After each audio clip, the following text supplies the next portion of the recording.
Singularity. I'm sitting here today with Marc Goodman. Marc started working as a street cop in Los Angeles, then went on to become an advisor for Interpol. He eventually became the futurist for the FBI, as well as the founder of the Future Crimes Institute. And in 2011, I actually had the pleasure of meeting Marc in person at the Singularity University, where he's the chair of policy, law, and ethics. Now I have to admit that me and Marc started off very well and became great friends very quickly. And then unfortunately, as I tend to do sometimes, I kind of messed up royally and probably messed up our friendship. Yet despite that, Marc has been very gracious to give us an interview on his scary new book called Future Crimes. So thank you very much for being with us today. My pleasure. Marc. Thank you. So Marc, let me start our conversation today by asking you, if you were to describe yourself in a couple of words, how would you do that? That's tough. Humanitarian, protector, protective, keenly interested in the world. Sorry, that's a lot of words. That's fantastic, actually, because I find it very interesting that a police officer or somebody deeply involved in law enforcement, as you are, would start with humanitarian. Yeah. I think generally law enforcement would benefit from that kind of perspective a little bit more often. Yeah, I understand. So that's fantastic, and that's kind of very revealing, which also leads me to the next question that I have for you. By the way, can you say those things about yourself? I don't know if that makes sense. I hope it doesn't sound grandiose. I think you can say anything about yourself. Okay. Now, the question is whether others would agree and back you up on that. 100%. It's for others to decide. So let me ask you, and that's stemming from that specific answer you just gave us, would you call yourself a law enforcement insider? Because myself, I personally would have you more as a outsider with some very good insights. Yeah, what came first, the chicken or the egg? I would say, I spent 20 years in law enforcement, right? So clearly, I literally grew up in law enforcement from 20 years from the age of 20 until 40 being in law enforcement. So it's very much who I am, and it's part of my blood. And I love my brothers and sisters in law enforcement. I know that this video will be seen by people all over the world, and I recognize that law enforcement is viewed differently in different countries depending on the political system that is there. But where I worked in the United States, and given my own experiences, they were good. That doesn't mean I always quacked with the rest of the ducks and my colleagues. I tended to view things a little bit differently, and I think that's okay. And that's kind of like my personal impression. And in retrospect, perhaps that was part of the reason why we started so strong, and then I kind of screwed it up, because perhaps you were kind of reminding me of myself too much in some ways, or at least that's how I'd like to see it anyway. Yes. Well, this is not a therapy session. We'll work through all of these issues. Now, would you care to share where and when or how did your interest in law enforcement arise in the first place? And then how did you start making the connections with technology in particular? Yeah, well, they occurred at two very different stages of my life. I grew up in New York City, and there we had police officers walking around on the beat. And so as a young boy, I saw those cops, and I thought, wow, that looks interesting what they do. And I think, at least in the United States, a lot of young boys want to be police officers, firefighters, astronauts, not to be too stereotypical. I got to do that, right? I got to live that kid's dream. I always felt bad for people who ran hedge funds or VCs, with no disrespect to them, like what 6-year-old kid said, I want to run a hedge fund. So, they certainly make more than police officers, but yeah, I got to live that dream as a kid. And then to the second part of your question about the intersection of technology, I always kind of liked technology, but computers, when I was in college were quite expensive, and so I didn't get one until later in life. But it was actually through my first cybercrime case in the police department that I kind of brought together the two, technology and policing. And so how you called yourself a humanitarian, which is something I'm still trying to fully embrace. Not that I don't embrace it, but just to kind of let it sink in terms of the implications, because they're profound. So how would you connect that to your motivation? What's your motivation? What's the thing that makes you get out of bed every morning and do what you do? Yeah. Well, I had a struggle because your question caught me off guard, although it's an excellent question. I'm sure it was meant to be provocative, which it certainly was. But when I think about the thing that I care about most, it's my fellow man, right? I think that's why, how you define that, whether it be your children or your family or the broader humanity. I mean, we all have love in our hearts, I think, for our fellow man. And so how that plays out actually was quite simple for me because it was written on the side of my police car. To protect and to serve, right? That was the police department's motto. And while it didn't on every occasion live up to that standard, that was the goal. And I think that was an important goal. And so I grew up in New York in the 70s. Crime was really quite rampant. Murder was sky high. Assaults were sky high. And I thought that there was something wrong with that, right? That people should be better towards each other. And being a police officer is a great opportunity to kind of help right some of those wrongs, whether it's, the little kid that I saw crying on the side of the road whose bike had just been stolen.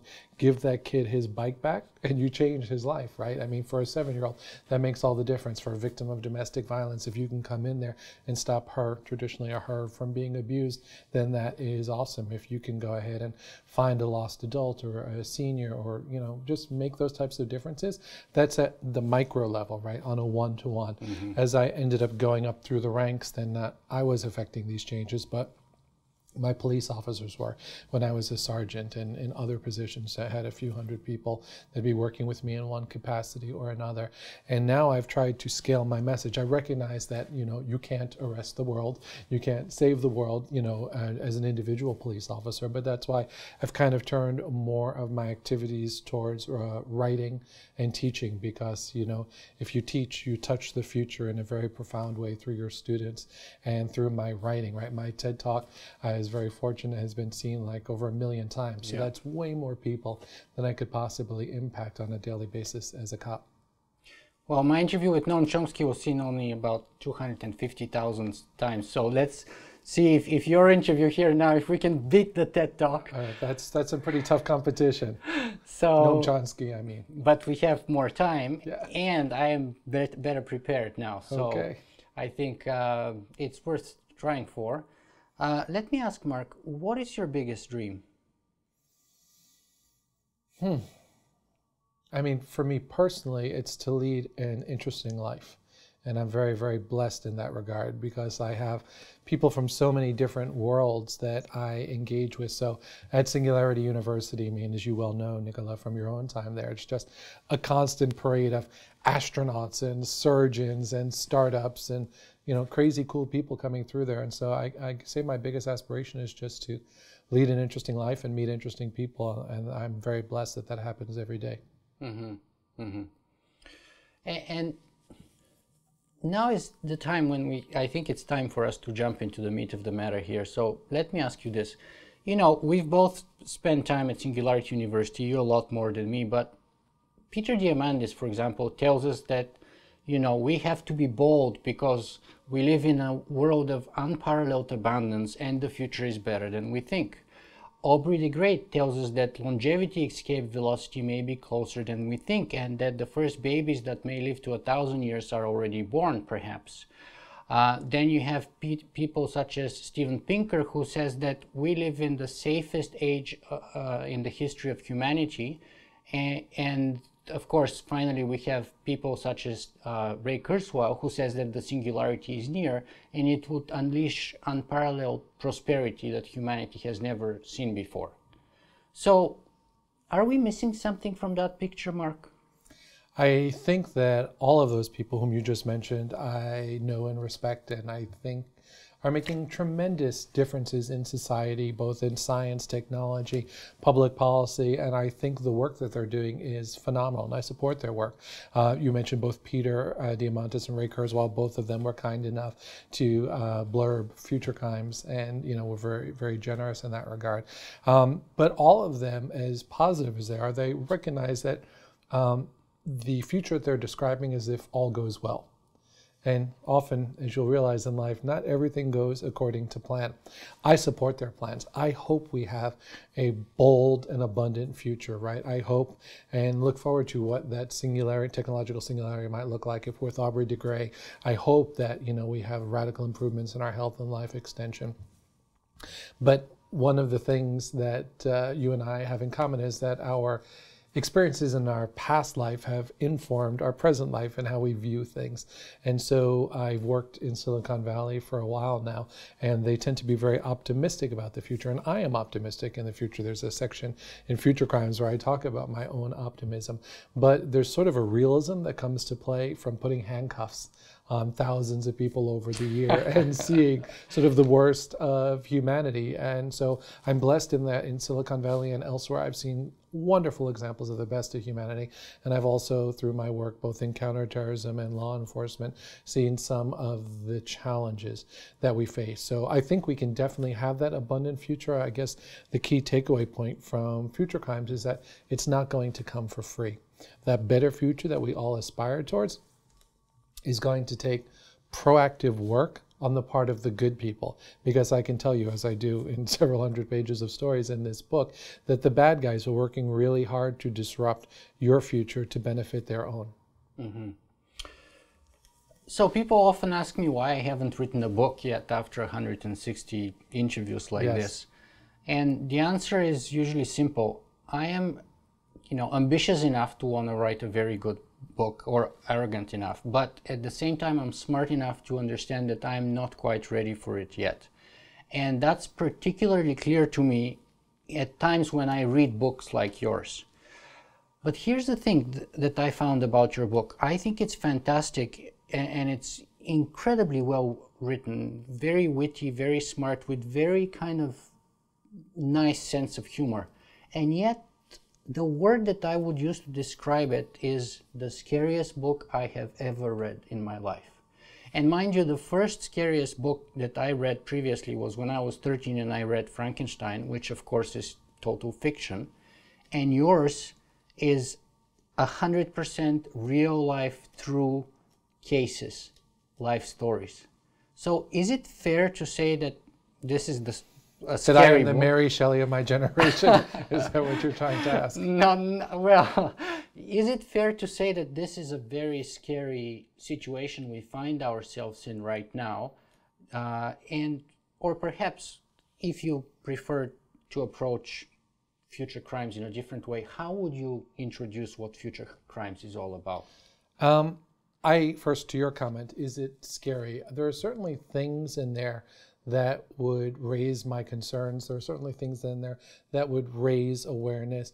I'll take scary as a broad overview of some of the things that the bad guys are doing. So what's interesting about this book to me is this, unlike Frankenstein, is not fiction. This is nonfiction, right? This is my work over many years, a database that I've kept of, thousands of cutting-edge technological crimes, whether it be in robotics, artificial intelligence, synthetic biology, and the like. And so I'm kind of showing just the flip side of all of these technologies that we marvel at. If you walk away from reading Future Crimes and you feel just scared, then I haven't done my job as an author. One of the things I included in the book were a variety of quotes, and there are quotes in there from everybody from Albert Einstein to Homer Simpson. There are things in there from Lady Gaga and Voltaire. So it kind of runs the gamut, and that was done on purpose. I wanted to make the book approachable so people could understand it. But there's a quote in there, and I think it was from Carl Sagan, and I'll paraphrase this poorly, that basically says it's better to understand the universe as it exists, right, and rather than perceive in our delusions as to what it might be. When you go to the doctor, if you're 450 pounds, you're drinking 3 liters of wine a day, you're smoking 20 packs of cigarettes, the doctor may walk in and say to you, you are a heart attack waiting to happen. Well, that's not fun to hear. Nobody wants to know that. It could be scary, right?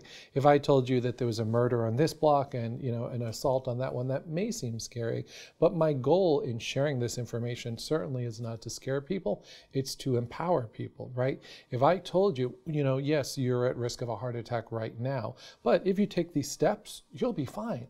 Right? Then you get to Aubrey de Grey land. You can have that other life that you want. And so that's what I was hoping to do with this. And I very purposefully, in the last 3 chapters of the book, put in very clear steps that we can take to protect against these downsides of technology and have that rich and abundant future that people like Peter Diamandis talk about. Mm-hmm.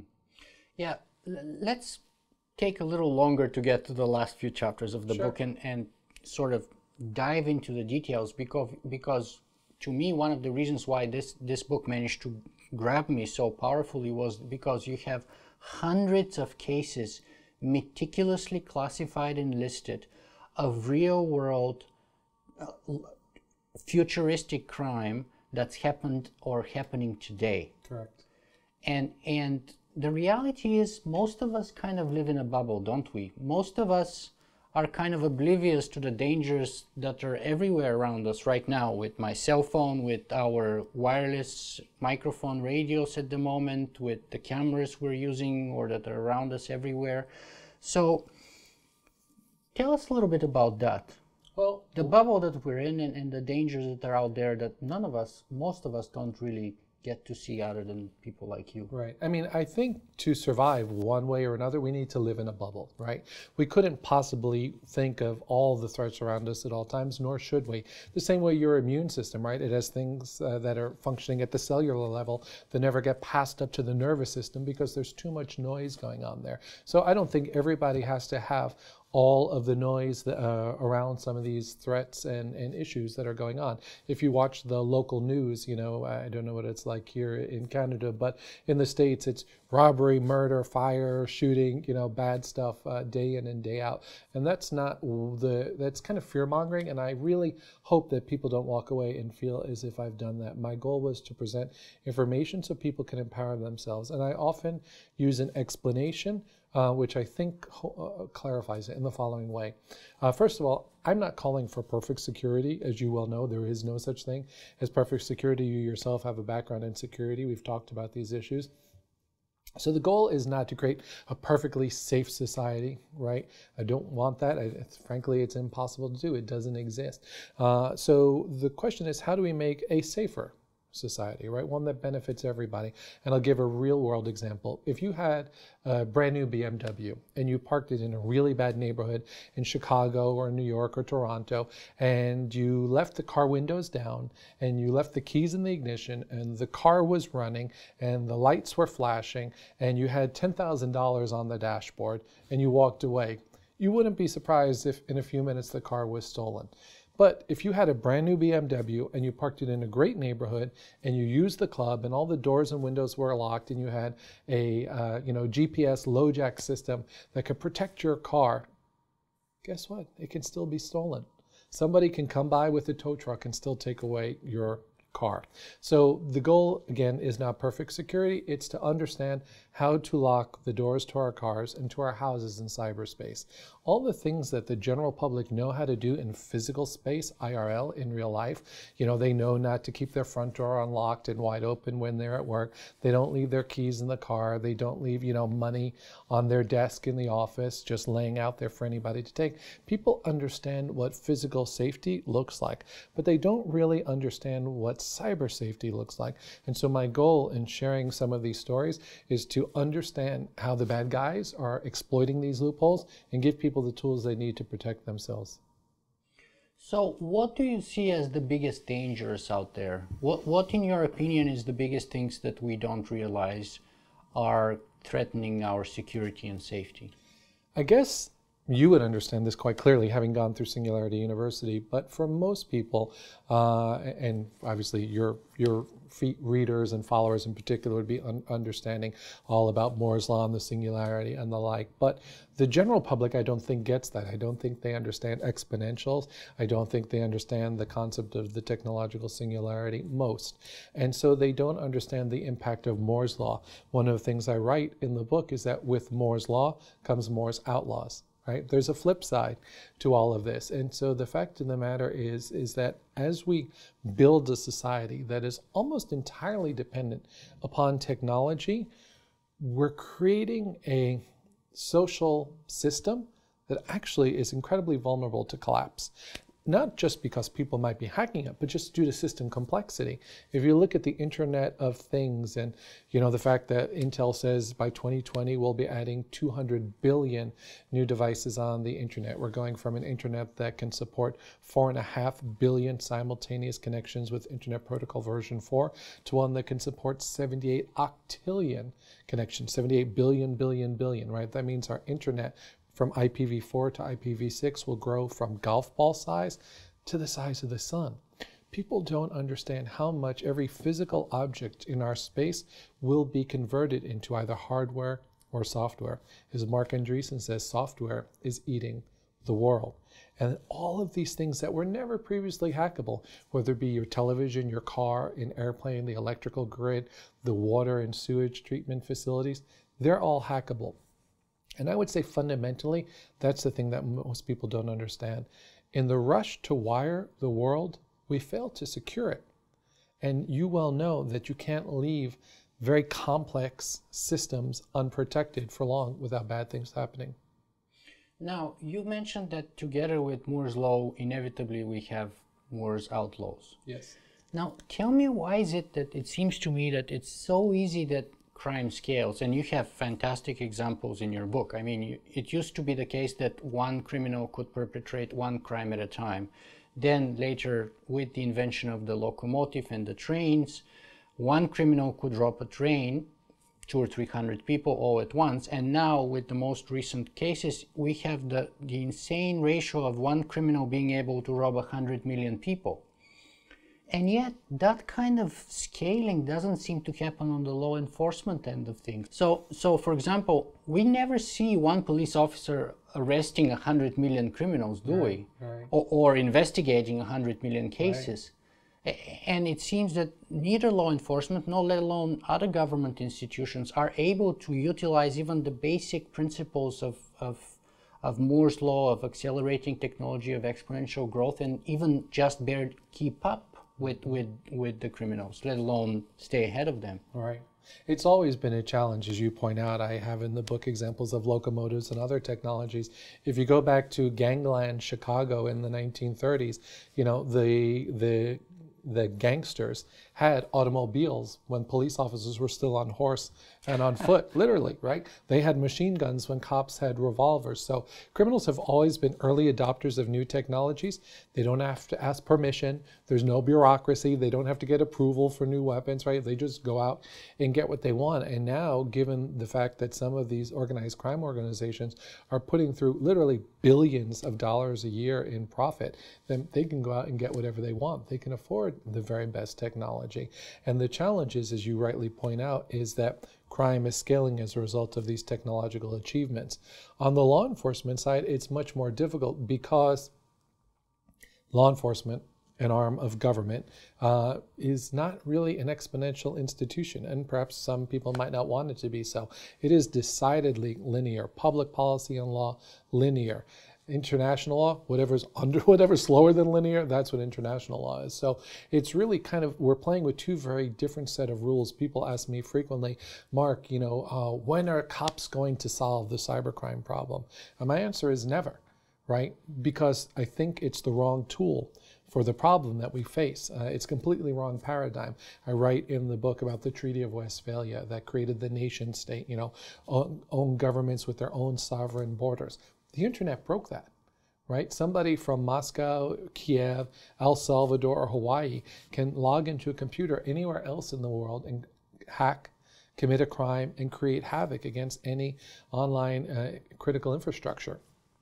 A world that is based upon nation states and nation-based law enforcement breaks under that model, because a policeman in New York City or an RCMP Mountie cannot make an arrest in Novosibirsk or in Moscow. It doesn't work that way. It all has to be done via treaties and mutual legal assistance, and that can take years.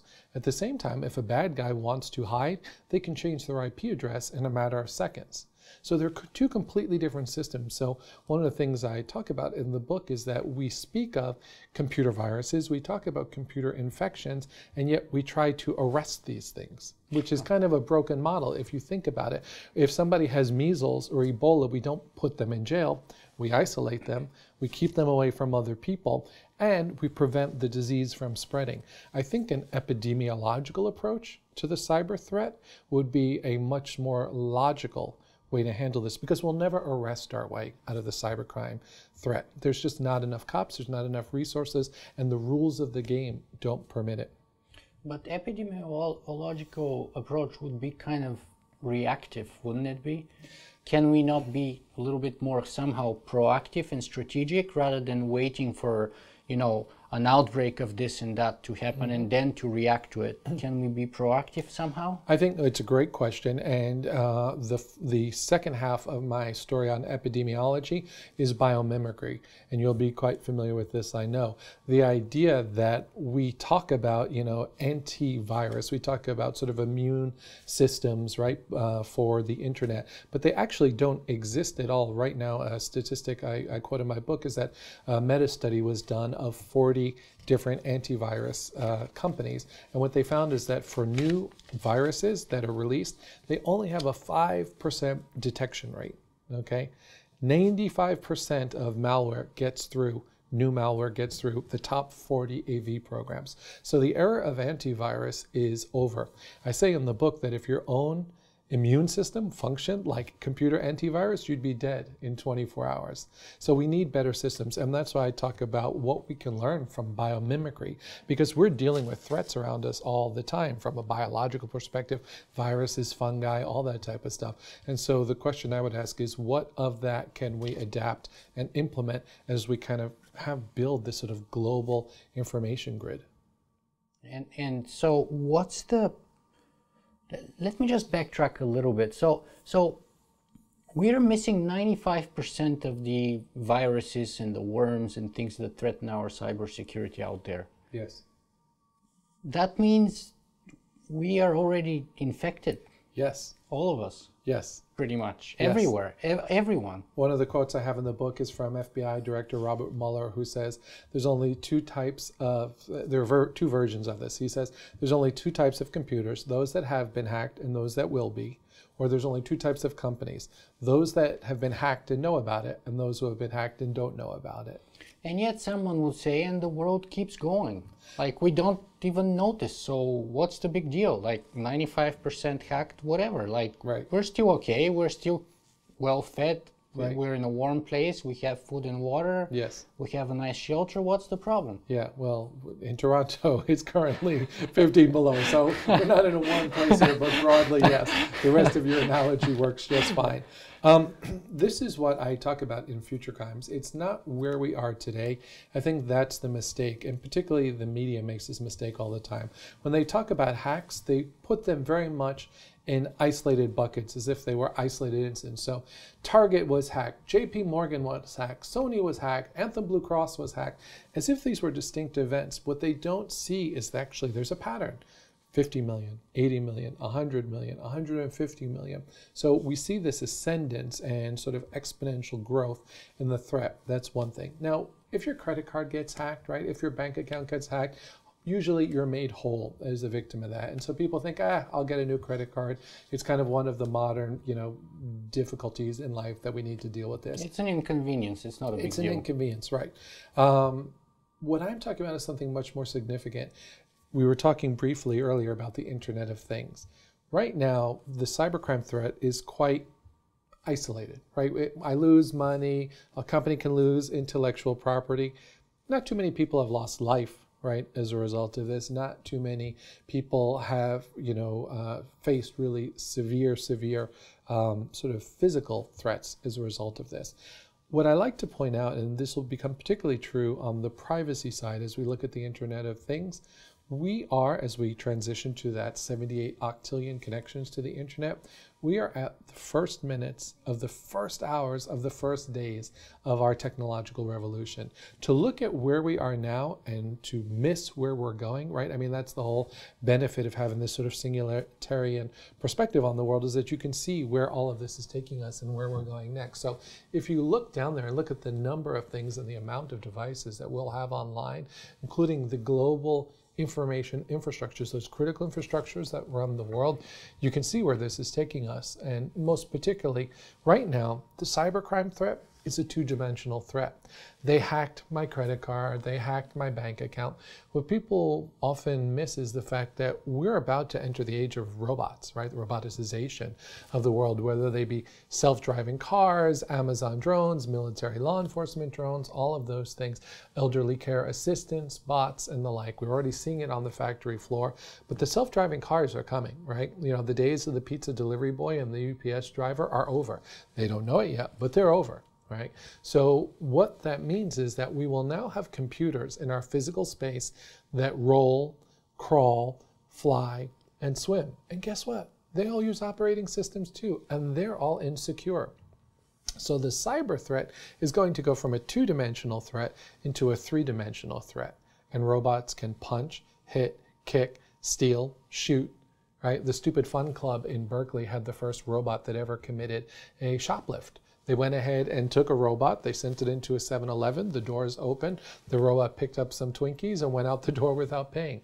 So we've already seen that. And by the way, in the book, I did some research. The first robot that was ever arrested was in 1982. So for distributing flyers in a public place without permission in a business district. Yeah, I think it was in Beverly Hills, actually. Was it? Yeah, that one was. So, I mean, we've run into this problem before, but I guess that's one of the things that people don't quite get. And then the other thing that people may not be foreseeing is the rise of the algorithms, right? The big data, the algorithm, AI, both narrow and, general artificial intelligence. But people may be inclined to say, look, yes, you're describing those very advanced robots, but they would be much safer because they're more advanced. And I mean, look at the military robots that we have today. Aren't they so much safer than, let's say, my own laptop? You'd like to think so, but actually in this book, I give several examples of drones and robotics being hacked. So there are two in particular that I talk about. One was, if you look at the Taliban back in Afghanistan, one of the things that they did in the early phases of the Iraq and Afghanistan war in about the 2003 timeframe was, as drones were flying over Afghanistan, those Taliban were actually able to hack those drones and download the video feeds that were coming in. So they used, I think, a $28 piece of Russian software that was created to steal satellite television stations like HBO and the like. They used that software and repurposed it to go ahead and intercept the video feed. So as the US government were flying their drones over Afghanistan, the Afghani Taliban were looking at those drone feeds in real time. Back in 2003, they were doing this.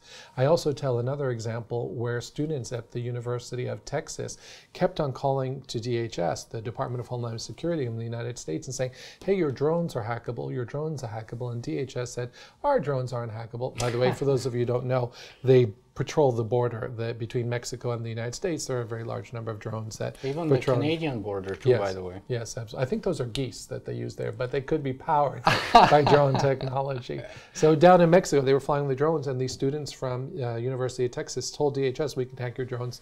DHS didn't believe it. They called them in for a demonstration, and they were able to spoof the GPS coordinates of a drone and get it to land. And by the way, the Iranians did the same thing against the Americans. So these, with one of the top secret drones that hasn't been seen before. Exactly, which is now landed, in Tehran or some place on the outskirts of Tehran.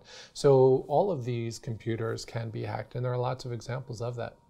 And the kind of most embarrassing detail to me when I was originally researching that story myself, because I was a student of political science at that time, was the fact that the military didn't even bother encrypting the original video signal from the drone to headquarters, and just left them? Because the perception is we constantly underestimate our enemies. Exactly. Or we constantly They're a bunch underestimate of guys those. in caves. Exactly right. Right. Yeah. So well, we see what they're capable of. Very interesting. So let me ask you this, Mark. You give a number of fantastic examples in your book, and you talk about both the dangers stemming from criminal hackers as well as what you call corporate data brokers. Yes. Can you speak a little bit about these two and which ones are the biggest threat, in your opinion, or the biggest danger to an average citizen like me? I think there are risks from both. If you look at who has more data, it's actually the data broker industry, quite frankly. The rules vary from country to country. So in Canada, in Europe, the UK, they will have national privacy commissioners that are responsible for protecting citizens and their data. In the United States, there is no such thing. So companies can keep as much data on you for as long as they want, for whatever purpose they want. Those decisions can impact everything from whether or not you get a mortgage or receive health care or get a job. And it's completely unregulated for the most part, these third-party data brokers. The challenge about them is that we're all producing so much data, locational data on our mobile phones, how we type, how fast we type, all of that data is actually being correlated and saved because now basically data storage is free. So they're keeping all of this data, and the question is, what will they be doing with it in the future? Because of course information is power, and so they're entirely unregulated in the United States. And the other challenge is that they're really poor stewards of this data. In there I tell story after story of large data brokers that have been hacked. So companies that are supposed to be safeguarding your data are either literally selling it directly to organized crime groups, because organized crime sets up a front company to buy 100 million social security numbers, and the data brokers get paid when they sell the data, not when they protect it, right? So the incentives are a little bit off. And so it's either leaking or they're being hacked. Mm-hmm. And so I didn't get which one would be the bigger threat then, the criminal hackers or the data brokers? Yeah, God, this is really political, but I think some of the behavior of the legitimate data brokers borders on criminal. Perhaps not to the law, but if you're a privacy activist, there's a lot to be concerned about. In their own defense, they would say, well, didn't you read our terms of service? And we're not stealing anything like the criminals. You're giving it all to us for free. And by the way, we have a full disclosure in the terms of service. So how could you ever dare to claim that we're the more dangerous ones? Right. Yeah, I know. So, I take on that assumption in the book. There is, I call those terms of service terms of abuse, right?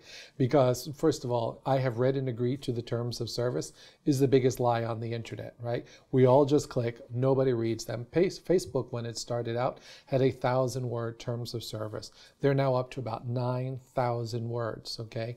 The United States Constitution is only 4,400 words. The largest terms of service in the industry is PayPal at close to 36,000 words, and Shakespeare's Hamlet, to be or not to be, is only 33,000 words. A study was done, and it showed that, at least for Americans, if the average American read every terms and service that he or she confronted, throughout their life over a year, that it would take them 78 days, full time, reading those terms of service just to go in. So I think that whole regimen is completely broken. And most people don't even realize what they're agreeing to.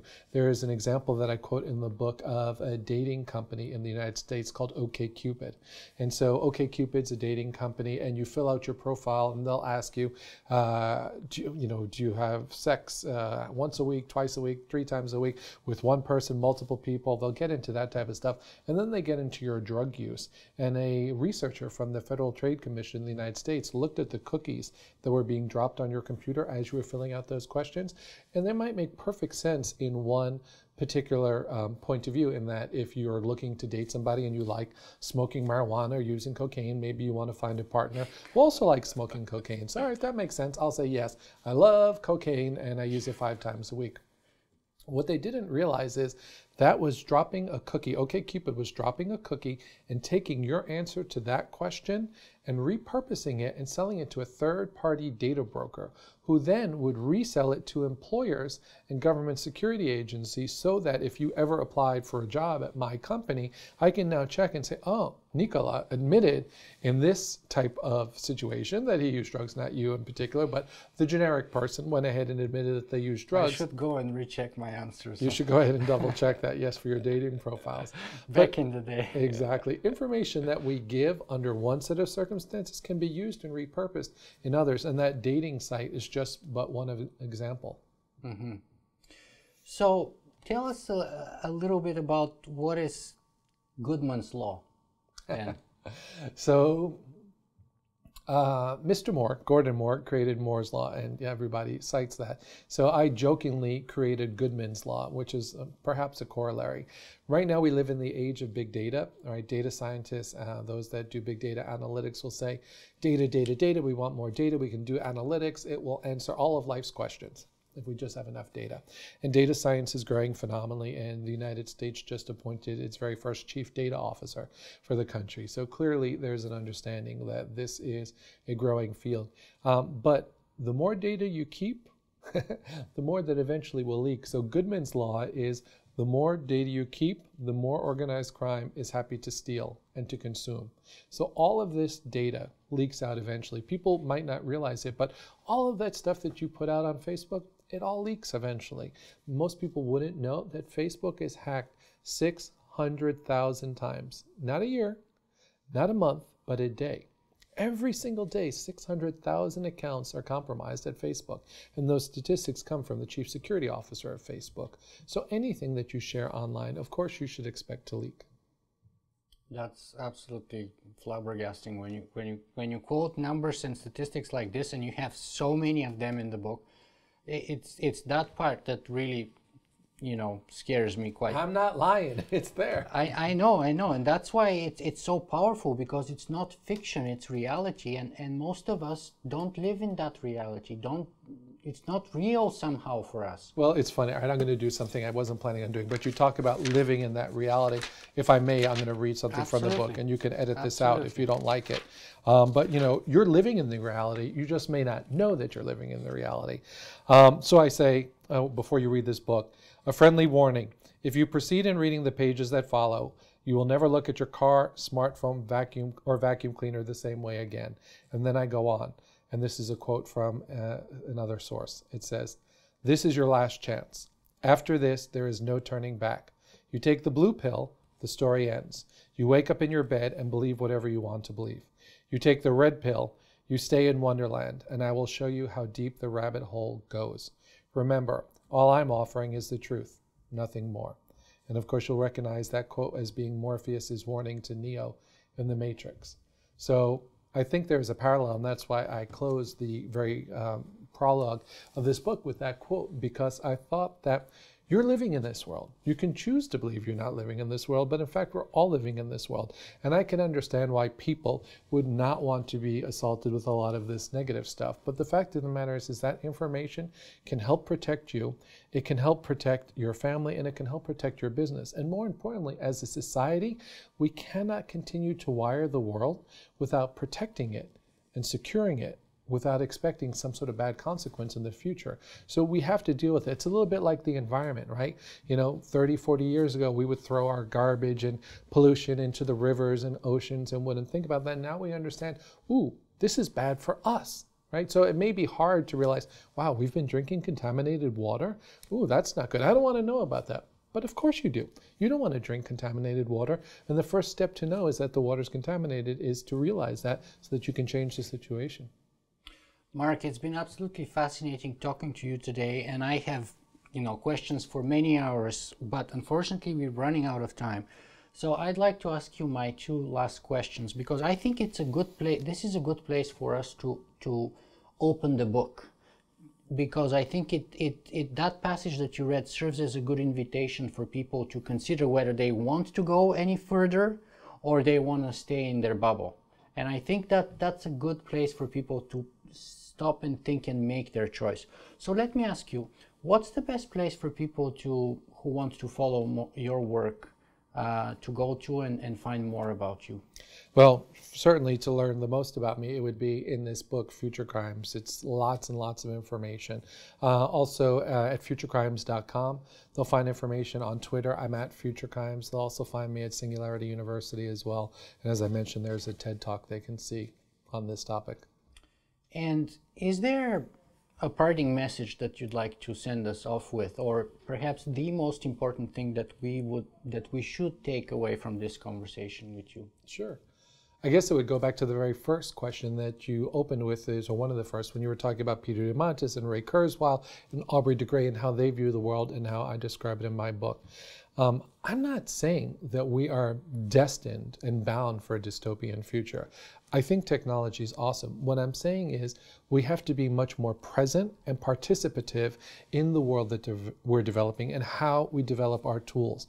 We have everything it takes to solve the security crisis that we face of our technological tools. The thing I like to point out is that President Kennedy in the 1960s boldly stated that we were going to put a man on the moon by the end of that decade. We did that, right? We are the same species that put a man on the moon. If we can put a man on the moon, we surely can solve some of these cyber and other technological security threats. It's just going to take time and attention, and that's what I hope this book will contribute to start that conversation.